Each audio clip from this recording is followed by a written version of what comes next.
David Goggins. He has. Do you know who he is? The ex-Navy SEAL. Hmm. And he has this phrase where I just resonate with it so much. Where he explains, he's like, everybody at one point or another is hurting and they're in pain. It's just Right. that some people just have better ways of hiding it than others, and that's the Yeah. bottom line, right? Like Right. everybody's broken. Just some people want to project that their lives are perfect. And those are the ones sometimes that are the most messed up, right? Because Yeah. they're just holding it all inside. Yeah. And I would imagine that. So let me ask you this. So when you're hitting rock bottom, right? You Yeah. recognize, I need help. Like, this is not going to end well. I have daughters. I'm not ready to go. What gets you to that breaking point where you say, help me? And what do you do? Well, I had attended a active shooter training at a school in December of 2021. And we were in a classroom and we were watching a PowerPoint, and I was seated comfortably in a chair similar to this, and we were watching a PowerPoint, and they kept discussing different active shooters that occurred around the United States and even overseas, and they kept saying April, April, April, and that's the month that my shooting happened. And I started getting this knot in my stomach. I started getting really, really warm and sweating. And about a minute later, I went to wipe my forehead, and it was drenched in water. I was having a panic attack.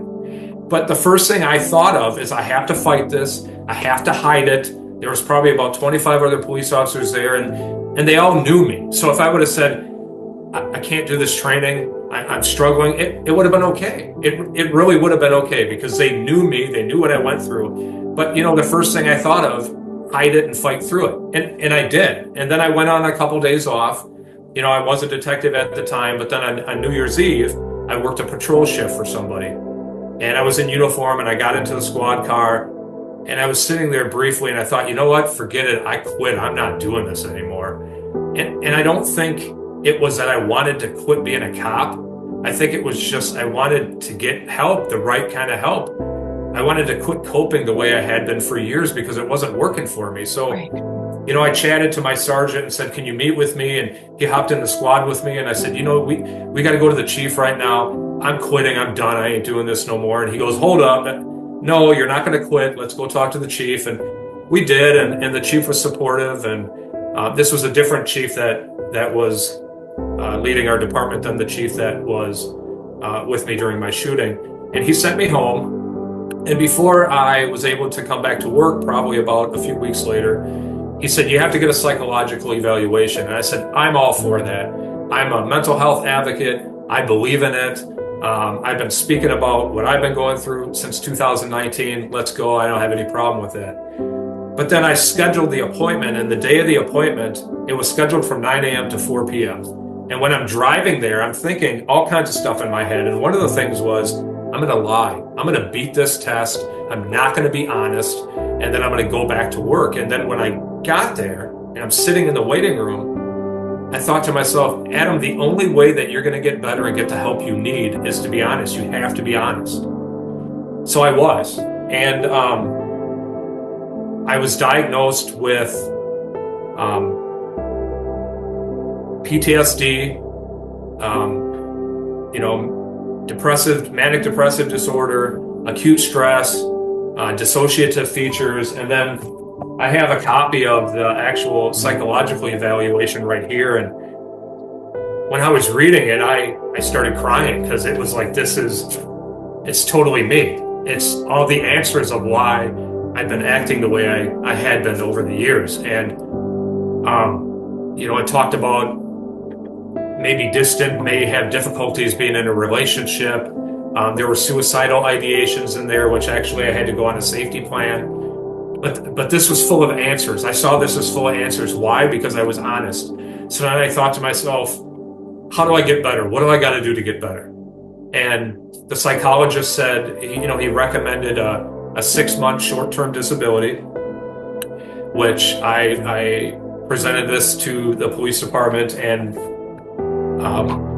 asked to have a 90-day leave of absence, which they granted.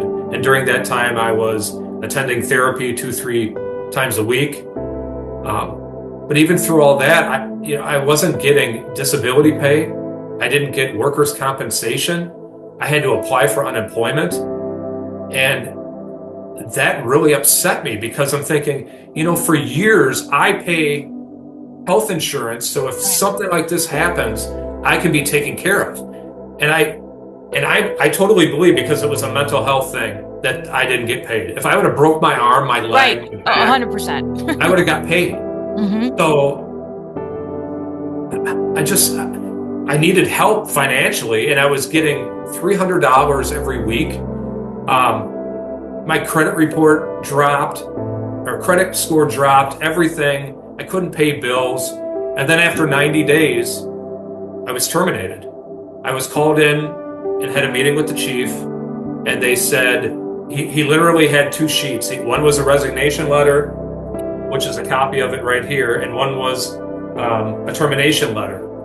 And he said, you can either resign or you're going to be terminated. And I thought it over, and it's like, I'm not resigning. This is work related.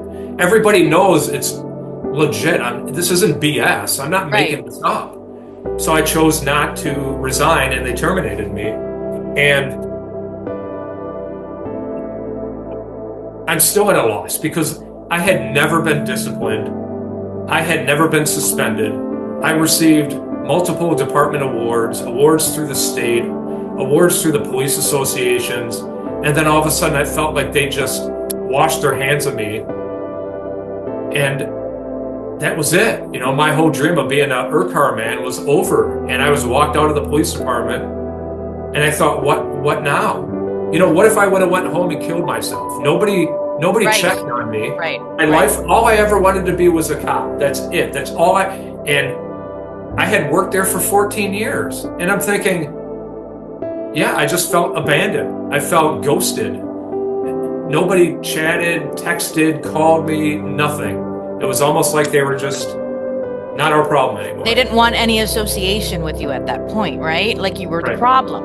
Well, and not only that, when I was on my leave of absence, I have a copy here.